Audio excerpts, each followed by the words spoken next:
Welcome back to the Performance Prescription. We've really gotten a nice cadence of episodes going now as been going for several months in this season and learning a lot about the current state of healthcare marketing from those in the trenches. And today is no different. Today is another great episode with a guest that we've invited in to share just the lay of the land. And I'm back here with Matt Rapucci.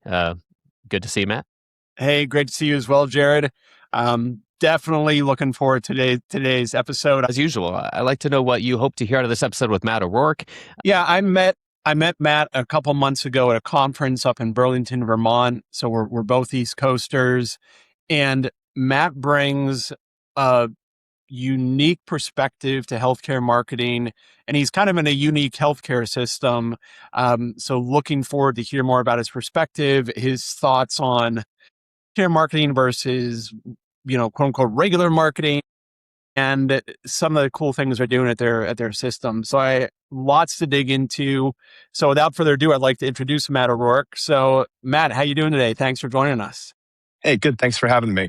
So yeah, I'm Matt O'Rourke. I'm the director of marketing at the Yale School of Medicine, and for Yale Medicine, our clinical practice with more than 1,800 clinical faculty. Awesome. So I have to ask this. So Yale School of Medicine versus Yale Health. You probably get this all the time. Is there a difference? And if so, what is the difference? So the Yale School of Medicine is the school at Yale that everyone knows and loves. Yale Medicine physicians are the faculty of the school. Yale New Haven Health is the health system affiliated with us. Not everyone at Yale New Haven Health is necessarily a Yale Medicine doctor, but everyone who is a Yale Medicine doctor does research and or teaches at the Yale School of Medicine.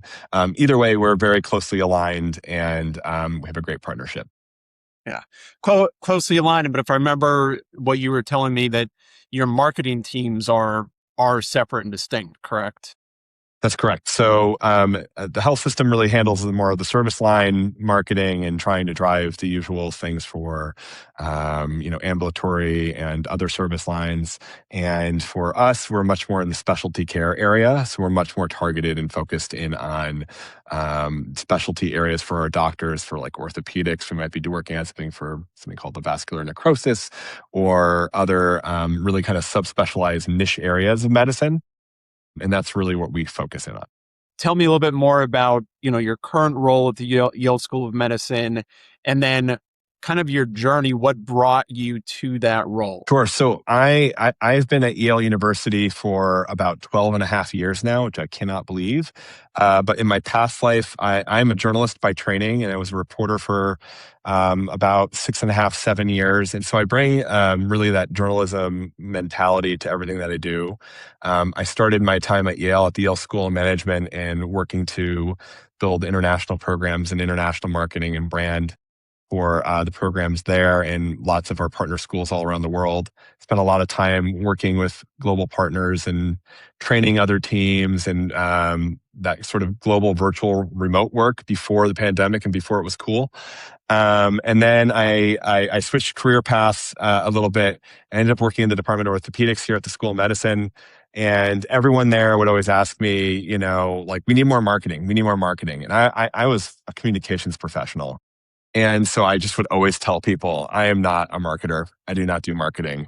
And everything you're really doing, though, is marketing of some kind: content marketing, stories about research, stories about people, trying to get donors, trying to get something in front of our clinical site. And so my boss at the time, Nicole Wise, she said, I think you're a marketing person. And I was like, no, that can't be true. I tell everyone here, I am not a marketer.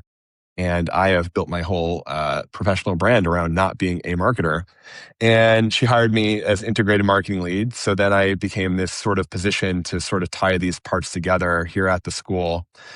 And then I realized I really need some more marketing training. And I've been doing a lot of this, trying to build things out for ROI and other areas. And I decided to go back to school.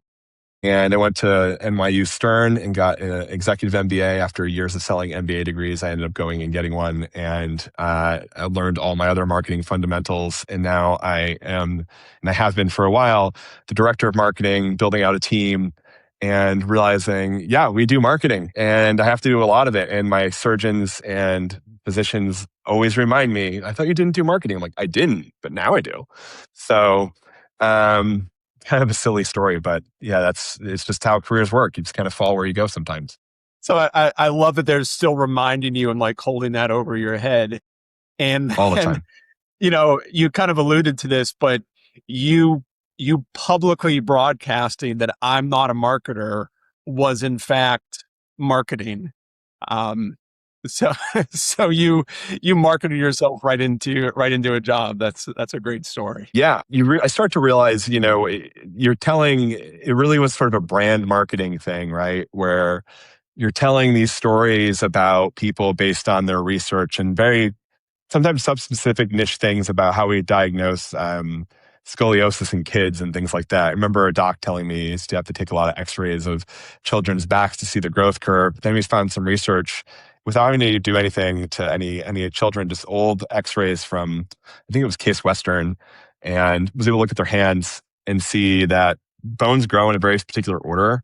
And when they do, they know that that actually correlates with what's going on in your back at the same time. It's something called peak growth velocity. It's kind of nerdy, but this whole idea that you're looking at this research and you're building this brand on top of this 300 plus year old institution that's already got all kinds of feelings behind it and brand equity and brand meaning, you realize you're just kind of adding another part of that story. And it was kind of a fortunate thing to be able to build that out. And then the part of the journalist that comes alive is, when we talk about reporting, we always talk about what is the reader looking for? What do your readers need? And this is just about what does your consumer or your patient need? Consumer if we're doing broad marketing, patients if we're being in healthcare, or referring physician.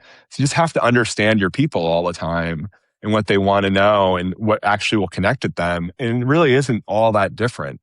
It's just understanding where you're connecting things and whether you're, journalism you might be doing for broader public good needs and things like that. But this still serves a public that needs you. You shared some of your personal healthcare journey with me not long ago. Do you mind sharing some of that and your personal connection and your personal story? Yeah. So a story I kind of keep close to the vest is about 10 years ago, I had some digestive health issues. And my girlfriend at the time and my mother were really nagging me, saying, just go to the doctor. You have this great healthcare plan on campus at Yale Health. Another thing, we're all under the umbrella of Yale, lots of different things, still great healthcare, the campus health plan.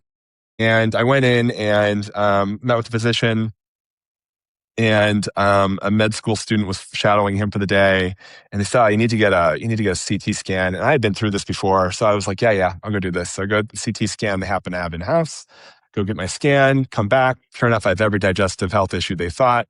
Can you give me some medication for that? It'll go away. Might eventually need to get some surgery or something, but this is it for now. But also, there's a little bit of there's another growth, and it's on your kidney. And you go, huh? And they're like, yeah, there's something on your kidney, and we got to send you to the hospital. And I'm like, the hospital's like a mile away. I could walk there, or I could drive there, or ride my bike. And it's like, no, we're gonna take you by ambulance. It's like, okay. And I remember getting in the back of the ambulance, and I text my group chat of my soccer friends, and I'm like, going to the hospital? Don't know, something on my kidney. And then I had to start doing this thing, which I tell everyone that when I give to do a talk is, like what any other patient does, right? You just start Googling everything. And this is 2016. So Google was the definite mechanism. Kidney cancer survival rates, kidney tumor. I mean, I didn't know it was cancer at that point, but it sounded like it might be. And then survival rates. I mean, your brain goes to all the dark places and all this, and then you're texting your girlfriend, your mom, calling your dad, calling everyone that you want to know, because you just feel like you're living outside it, but you're still you're really inside it, and you're just going through every possible touch point. So I think about this now, right? I'm fine, for the record. I was treated well, treated at Yale Medicine. There's my plug for my people. They did a great job. I only had a surgery. I'm great. I'm fine. But that experience will forever be with me. I'm technically a cancer survivor, even if I feel like I'm the wimpiest kind. But it is one of these things where I just think about what's that person's mind all the time. That's all I think about. When I hear a doc say to me, and they do, I want a billboard. I want this. They want to be seen. They want to be known. But like, what do you want to be known for? And then how are we doing that language? How is that language on our site? How's the language at every touch point that you possibly could have with us? How are we talking about ourselves in a way that makes the most sense to the patient where they are? Because, every worst day for someone's worst day of their life is a normal day for a physician a lot of the time. And that is a real inflection crisis point where you are. And I totally understand where the physicians are. They got to just keep doing their work and they got to keep it moving. But to the patient, that feels entirely different. And so you have this kind of bifurcated approach to the world. And that's not to say that the physicians don't meet them where they are. They're most and plenty who do. But sometimes where that is very different depending on the disease state, condition, whatever. So just think about that for marketing all the time, right? Like, where are you going to Google for something? So when I Google that kidney cancer docs and things like that, I want my people to appear. They may or may not. I haven't looked honestly right now. But all of that, I want my people appearing for. And I try to go to that extreme scenario with each condition and then meet them with hope, because that's what we really are here to serve them with, and what the best case can look like, not doomsday scenario. I don't want them to be freaking out. I want them to get treated and know that they're going to be okay. And then, if I can slice this just a little bit more, where are you going to be, and where you get your care matters. And are my specialists the go-to people for this? And if they are, we might have some breakthrough and some other new thing you can do that other people can't do. We have this with like a neurosurgeon. We have this gamma knife surgery. It's just lovely, wonderful things. All these types of things that get you back time. I love what you said about the idea of hope. Because even when you were in the back of an ambulance Googling, what you were Googling for wasn't just answers. What you were Googling for was hope, right? Like you were scared, you were somewhat alone, you were like, you wanted some line of hope. And I think that's an important thing for the marketing side of healthcare to remember, that what is routine, what is day to day for the doctors, like you were mentioning, is, it's like everything is standing still for the patient, and delivering them the hope backed with the science and expertise is a great responsibility and a great thing we can do. So that's very, very insightful on your part. It touches this idea that, like, it's different than other forms of marketing where you're selling a product or a service or something like that. You can get the discount checkout funnel. Healthcare is different. You have to go through so many different iterations. And depending on what you're looking up, either you need the care now and you don't want it, or you might need it soon and you probably still don't want it. People don't like going to the doctor necessarily. I mean, maybe some people do. I don't, but it all touches back to like consumer behavior and kind of like Maslow's hierarchy, right? We're all trying to get towards that like nirvana at the top, but we're actually trying to show you like, we're going to give you the safety and security and everything else at the bottom, though. The things you need to know, but you need to feel that initially for that rest of that pyramid to go. It's one thing when everyone, like you see this in health systems saying, we're the best, we're ranked the best. It just becomes kind of commoditized noise. Whereas if you can show people what that looks like, it reinforces it. And if you have data and it backs it, your story is better, and people trust that touch point first. Yeah, absolutely. And when we had spoken previously, you told me a little bit about how you're using the idea of story to impact your messaging. And you were talking about like, an orthopedic practice, for example, where you're in a highly competitive market, in Connecticut, in New York City. And so if I'm looking for a knee replacement or hip replacement, a lot of the services are going to be really, really high quality. So how do you use the idea of story and hope even to differentiate yourself between some of the other systems and options? We have a couple different things we can turn to. And in one sense, there's always the usual, like the patient story, the outcomes based sort of thing, which always has its own path. Thing I like to use is because the patient story is usually derived by us. Like, it's definitely a patient, but we seek that patient to give us a story. But we do a lot of text to reviews and things like that. And what we notice is over time and over a period of years, you can really mine your own story. People are telling you stories because you've asked them to leave a review. And how you phrase that question changes the kind of story they might leave. But it becomes a space. I'm a hand surgeon. I tell this story a lot. Who one of the most telling reviews is it says that she called someone on their birthday, and every doctor freaks out when I say this because they're like, I don't have time to call every patient on their birthday. I'm like, that's not the point. It's that it showed that she had this touch point that really meant something to someone else after surgery. It made them feel human and connected. And so what parts of other parts of the story, I'm not going to say like we're going to build an ad campaign around this doctor will call you on your birthday. It just sounds like a terrible TikTok sensation that I don't want to be a part of. But it's one of these things where it might be, there's threads of stories about what goes well with your physicians and threads of things were also where it's not going great, more great than not going great, like 98%, and that's more or less an actual stat. But what stands out about them, and how do we use that to differentiate them? Okay, that's one piece. But can I take that and can I combine that and make my superpower that is driven by this research-backed care that we do here at Yale? What can I do there and really align the two? And how do I make those both go in parallel? Meaning like, this person's going to come in less stressed because they already know what they're getting into. That means the doc has better outcomes because they're not as stressed dealing with someone who's not as stressed. You can see that lower anxiety also improves their outcome. But also, what about the care? What about the science really matches that? So maybe it's something we know. Let's do a vascular necrosis. I have this great physician, Dan Wisnia, who does this great treatment using hyperbolic oxygen and things like this. And he's able to use your own cells to help avoid hip replacement and these other things. It's just the idea that you're healing yourself really sings to people and that they felt like they were treated well the entire way, that people just want to fly here to come do this. And it's been a joke in our office that people will fly here to come see them, but they do. They fly up from Florida into New Haven. There's this airline that leads here, and there are people who are actually doing this, and there's chat groups, and they can't do better storytelling than that. It's no longer is it Matt O'Rourke saying it, it's Matt and Jared talking about it.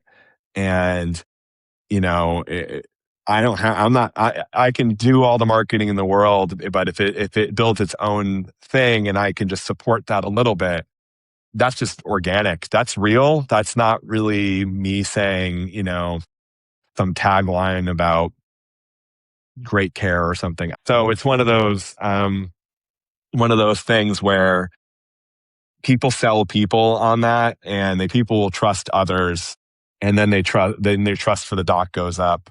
The touch point is they Google you, they already see the great stars, they already see all the great comments, they're already in. And then the next point, one of the last things we know they look at just from the research is actually not your expertise. That's like one of the last things. If they care about your bedside manner first and everything else, and they already feel that, and then they see the science, and then you get that powered by the Yale brand or any, whatever your strong brand is and whatever that meets for your individual strength, you're just going to sing to people.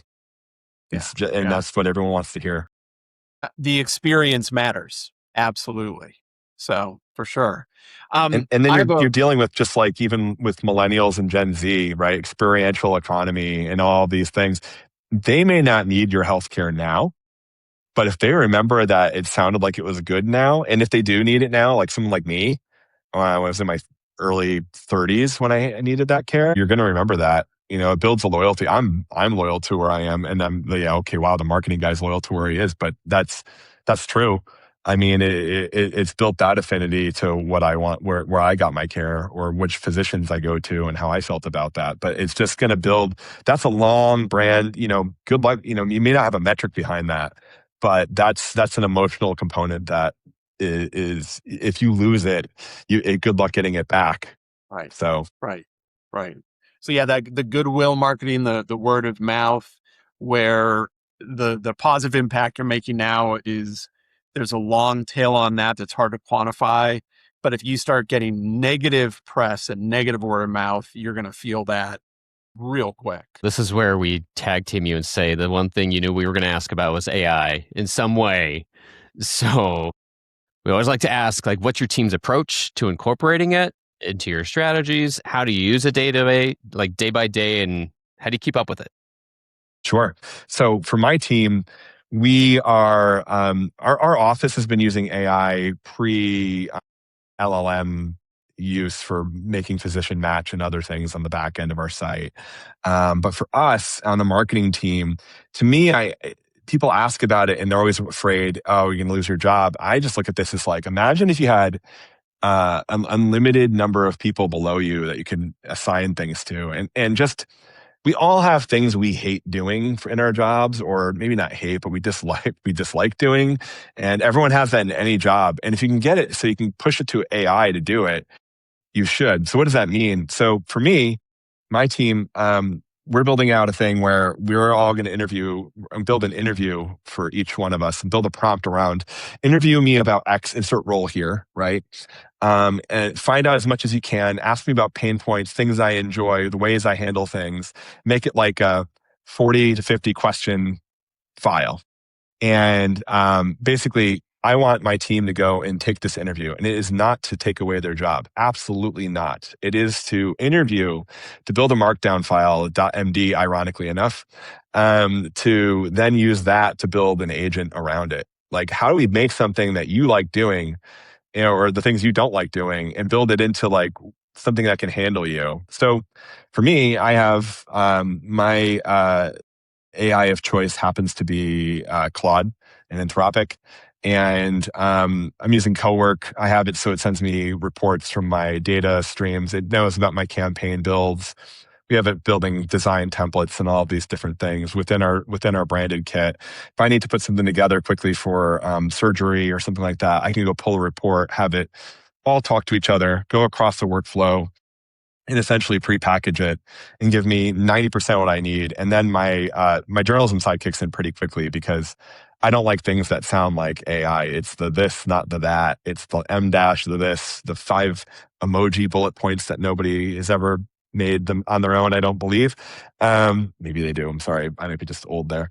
But how do we build that out, and then how we make it, how we use that to get us to the rough draft? And you need the human sitting atop it at that point. So I try to teach my team that think of all the parts of your work that you would want to give to as many interns as possible, or other things, or where you need something to be a partner to you and come back to you with things. We've built this with everything from the classic, building your campaign content sort of stuff and your ad copy, to running massive statistical analysis with Stata, combining that data with what we have for sentiment and looking for the trends and seeing where the click trends might be, that kind of thing. And then just having Claude Cowork go and ping from on top of that and pull different data points and really interrogate that data. I think that's where the journalism stuff kicks in nicely, because it's always about asking questions. And the more questions you can ask it, the more you can refine it. The one part we never really expected that's actually also been, I would say this for my team, but this has really been for me, interesting, is it will interview me, and I have it do this, and then it will do this thing the wrong way a bunch. And someone on my team, like not the way I would want it to be. And they're like, yeah, you do that all the time. Because it's a mirror, right? It reflects you sometimes. And I was like, oh. So then it also teaches you about where your own sticking points are. It's not what you expect, but it can be really great. Like, I guess I do phrase things X, Y way, or do a lot with parentheses. I do a lot with parentheses. Or it's looking for this string that would be there but may not be. So you have that human expertise to kind of guide it all. So I'm building like a mini agency within an agency of my small but mighty team. Matt, thank you so much for sharing your experiences, your knowledge, your expertise. Had a really nice time speaking with you today, and hopefully we'll get a chance to talk more in the very near future. Great. Thanks so much. Thanks for having me on.